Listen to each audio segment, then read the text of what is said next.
Welcome to the Line of Flight. Today we're talking about chiasms. Those structures that the first 8 books of the Bible follow that tip you off that they are just fiction. What are chiasms? How do you use them well? How do you use them poorly? Why are they worth using at all? Spoilers ahead for Dragon Ball Z Kai, Hikaru no Go, the Book of Exodus, and others. The chiastic structure sounds complicated, but it's really not. It's essentially the structure of a story with a twist.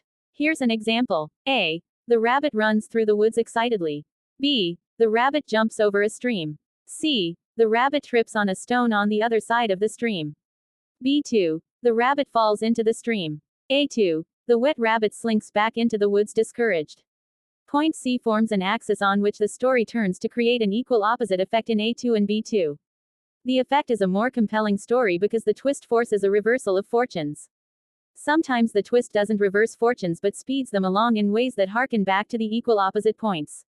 Like in Exodus, God starts out wanting to destroy Sodom and Gomorrah. He is convinced by Abraham to stop if his angels who he's sending to the city of Sodom can find 10 good men. At the twist point, all the men of the city try to rape the angels, showing that there aren't 10 good men. This speeds God's plans along and the angels reverse their direction, leaving the city with Lot and his wife and daughters. And God destroys the city, hearkening back to his previous desire. The story doesn't reverse course entirely, but is accelerated by the twist.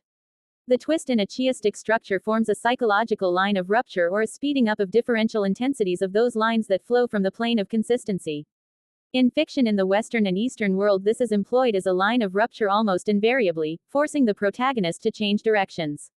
Rupturing his line of flight.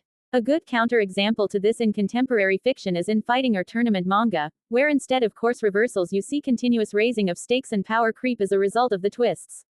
The enemy Goku is facing is actually really strong compared to him. Should he be sneaky and find a way around him? Should he surrender and live to fight another day? No, actually he just needs to go to America and get the ultra super divine water to power up in some vague and nebulous way, so he can keep the course going ever upward towards the next fight and victory. The new and bigger challenge just makes him accelerate his growth in strength that he was already seeking. The shift in intensity from training to move up in power steadily, to seeking a tool to jump in power with is predicated on the twist. The line of flight stays on the same trajectory, it just speeds up. If it stays slow or slows down, he must lose, and if he loses, the show is hit with a line of rupture. The story fails to hit the mark. In this style of writing, peculiar to but not limited to tournament stories, failures do happen, but they must never be total failures. When Goku loses in Dragon Ball, he must always achieve some part of his goal to avoid a line of rupture breaking the story or forcing a lower intensity. Even then, losses are often kept to the first fourth of the story. The ki, in Japanese story structure, are ki sho tenketsu. That way the protag starts low and can rise instead of starting high and falling, then needing to rise just to get back to where they were before rising. Goku only falls back to the plane of consistency when he hasn't risen at all, so the reader doesn't lose the psychological momentum of racking up wins. Take the defeat by Radix at the beginning of Dragon Ball Z Kai. When Goku's brother comes to Earth, he kills Goku.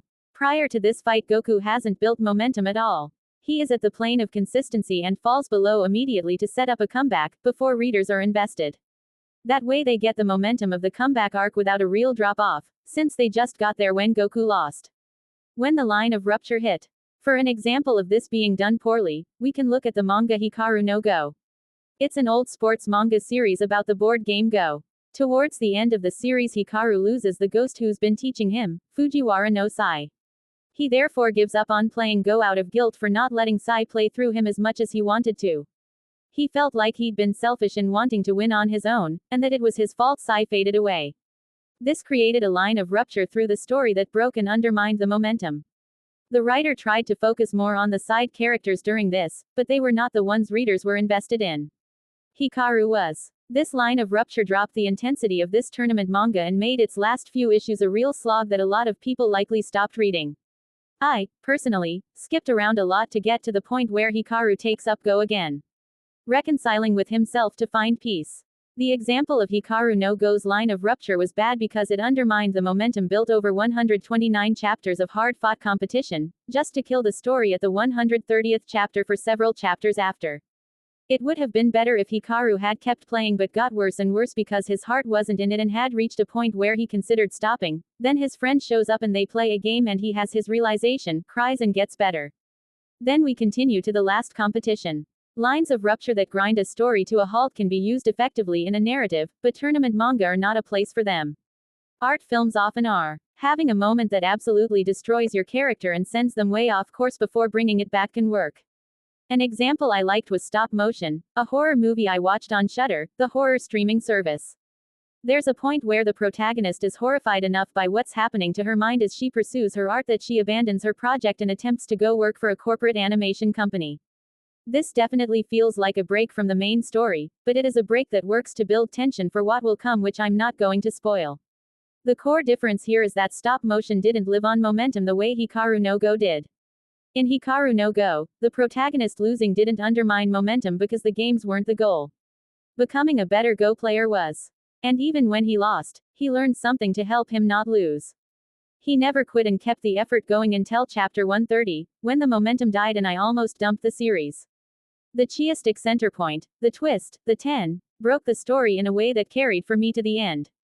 If the momentum had been kept up, I would have really felt that last, heartfelt, resolution a lot harder. I'm not spoiling the ending for you, because I encourage reading yourself. Now that we've explored chiastic structure, how to use them well, how to use them poorly, and what kinds there are, let's explore why to use them in your writing. A story that has no surprises can work. The Legend of Korra Book 1 was good, and it had no hard twists as far as I could see. It was a pretty straightforward narrative. But if you want a story that really sticks with readers, you can do worse than a chiastic structure. After all, this structure has existed for as long as writing, in different forms around the world. Clearly humans tend to like it and we do right for humans, as unfortunate as that fact may be.